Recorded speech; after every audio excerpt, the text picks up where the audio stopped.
आज हमें बहुत ही फ़ख्र है कि आज जम्मू से हमारी सिविल सोसाइटी के दिग्गज जो लोग हैं वो आज जम्मू से आए हैं यहाँ पे और हमारे साथ इनने एक डायलॉग किया है और उसमें खुसूसन हमारे जो आप हमेशा देखते रहते हैं नरेंद्र खालसा साहब हैं अपने अकाली दल से और अपने आईडी खजूरिया साहब हैं जो बहुत बड़ी एक ऑर्गेनाइजेशन भी जम्मू से चला रहे हैं जो पूरे जम्मू कश्मीर को इकट्ठे करने का लोगों को इकट्ठा करने का उनकी सोच को इकट्ठा करने का उनने बेड़ा उठाया हुआ है। और उसके अलावा जो बहुत बड़ी एक organisation under UPA United Peace Alliance Shahid Salim Sahab और ये सब अपने खजूरिया साहब और ये लोग चलाते हैं। उसके साथ साथ हमारी जम्मू से लोग आए हैं अपने हमारी से और साकिब मखदूमी साहब यहाँ बैठे हमारी इनका और मेरी ऑर्गेनाइजेशन का एन का सिर्फ आंकड़ा है, बाकी ये अवामी कॉन्फ्रेंस को यहाँ देखते हैं रिप्रेजेंट करते हैं। और हमारे पीटर आशू साहब, करेक्ट राइट पीटर जी, जम्मू कश्मीर क्रिश्चियन सभा से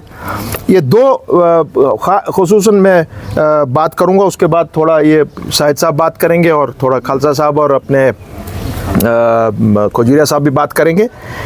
कि बात ये हुई है कि जो इस वक्त प्रॉब्लम्स जम्मू की सोसाइटी में है वही प्रॉब्लम्स लगभग कश्मीर में है और वाइसी वर्सा इसी तरह जो प्रॉब्लम यहाँ पे आ रही हैं वो जम्मू में आ रही हैं। और ये सब माना जा रहा है कि नहीं हमको इन प्रॉब्लम को, चाहे वो सोशल प्रॉब्लम्स हैं, पॉलिटिकल प्रॉब्लम्स हैं, इकोनॉमिक प्रॉब्लम्स हैं, हमको जम्मू कश्मीर के बाशिंदे को, जम्मू कश्मीर की सिविल सोसाइटी को, इनको इकट्ठे मिलकर लड़ना पड़ेगा। पॉलिटिकल लेवल भी हमारे साथ जुड़ेगी इसमें, इस जो ये इनिशिएटिव लिया जा रहा है। अपनी सोशल और इकोनॉमिक सिचुएशन जो है, जैसे आज बहुत बड़ी बात ये हुई कि दरबार मुंह को रेस्टोर करिए। यहाँ से मैं गवर्नर साहब से बात कर रहा हूँ, होम मिनिस्टर साहब से बात कर रहे हैं, हम लोग प्राइम मिनिस्टर से बात कर रहे हैं कि जो आपने फैसला लिया दरबार मुंह को जो आपने खारिज कर दिया वो बहुत गलत फैसला लिया आपने। दरबार मुंह सिर्फ दरबार का मामला नहीं है, हमारी कल्चर का मामला है, हमारे मिक्स होने का मामला है, हमारे इकोनॉमी का मामला है। और इन सब चीज़ों को लेकर दो बहुत अहम कोशिश करेंगे हम इन सब के साथ मिलकर कि यहाँ पे जुलाई में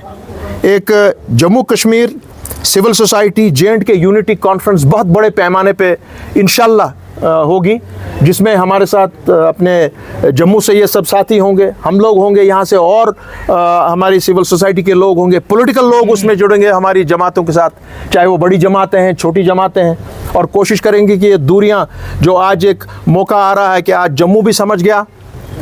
कि 2019 के 5 अगस्त के बाद जो डिज़ास्टर जम्मू में हुआ है वही आज ये समझ रहे हैं कि नहीं, कश्मीर में भी यही हुआ जो जम्मू में हुआ, और जो जम्मू में हुआ वो कश्मीर में हुआ। आज बहुत बड़ी एक चीज़ ये हमारी सिविल सोसाइटी ने महसूस की कि नहीं, हम दोनों का प्रॉब्लम एक ही है। और इसमें हम लद्दाख को नहीं भूल रहे हैं, हमारे लिए लद्दाख अभी भी वैसा ही हमारा हिस्सा है जिस तरह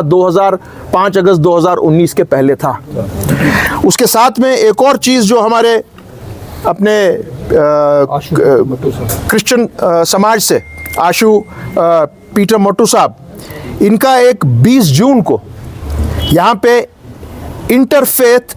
इंटेलेक्चुअल हार्मनी कॉन्फ्रेंस मुनक्कद की जा रही है, जिसमें तमाम फेथ के लोग, जम्मू कश्मीर की सिविल सोसाइटी, पॉलिटिकल, सोशल, वो सब जमा हो रहे हैं।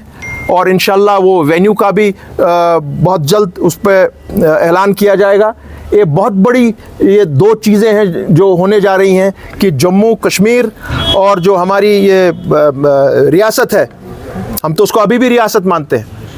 को जो इसकी रिलेशनशिप आपस की है वो ना टूटे। हमारे डोगरे भाई का जो हमारे साथ प्यार मोहब्बत है, मुसलमान के साथ है, सिख के साथ है, क्रिश्चियन के साथ है, कश्मीरी पंडित के साथ है, वो कायम और दायम रहे। और ये आवाज़ दोबारा आज उठ रही है। जम्मू का आदमी भी समझ रहा है कि नहीं, मेरी भी वही प्रॉब्लम है जो कश्मीर की है, और कश्मीर का भी यही समझ रहा है कि नहीं, जम्मू में जिस तरीके से इस वक्त इनखला हो रहा है बाहर से लोगों का, 30-40 लाख लोग ऑलरेडी अंदर आ चुके हैं, और अगर 10-20 लाख और सामने आ जाएंगे तो जम्मू का कल्चर, जम्मू का डोगरा कल्चर